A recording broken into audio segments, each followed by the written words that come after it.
କୂଳରେ ଘରଟିଏ, ପୋଖରୀରେ ହଂସଟିଏ ପହଁରୁଛି, ସୁନ୍ଦର ପଦ୍ମଫୁଲ ଫୁଟିଛି, ନିର୍ମଳ ଆକାଶରେ ଚଢ଼େଇଟେ ଗଗନରେ ଉଡ଼ୁଛି। ସୁନ୍ଦର ଚଢ଼େଇଟେ ଉଡ଼ି ଉଡ଼ି ନିଜର ଛୁଆ ପାଇଁ ଖାଇବା ରାନ୍ଧୁଛି ଏବଂ ତାକୁ ଦେବା ପାଇଁ ସେ ଗାଁ ନିକଟରେ ଥିବା ସୁନ୍ଦର ରାସ୍ତାରେ ଉଡ଼ି ଉଡ଼ି ଯାଉଛି। ଦେଖ, ସେଇ ଗାଁରେ କେତେ ସୁନ୍ଦର ଘରଟିଏ। ସେଇ ସୁନ୍ଦର ଘର ଏହି ମାଉସୀଟିର। ଏହି ମାଉସୀ ଏହି ସୁନ୍ଦର ଘରଟାକୁ କେତେ ନିଜର ସୁନ୍ଦର ହାତରେ ଗଢ଼ିଛି। ଗଛର ପଛପଟେ ମାଉସୀର ଘରଟିଏ ଅଛି। ତାର ପଛପଟେ ପାହାଡ଼ଟିଏ ଅଛି ନୀଳ ଆକାଶ ତଳେ।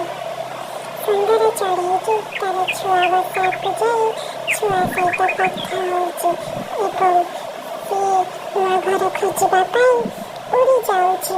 ସେଠି ଉଡ଼ି ଉଡ଼ି ଏକ ନୂଆ ଘର ଖୋଜିକି ପାଇଯାଇଛି।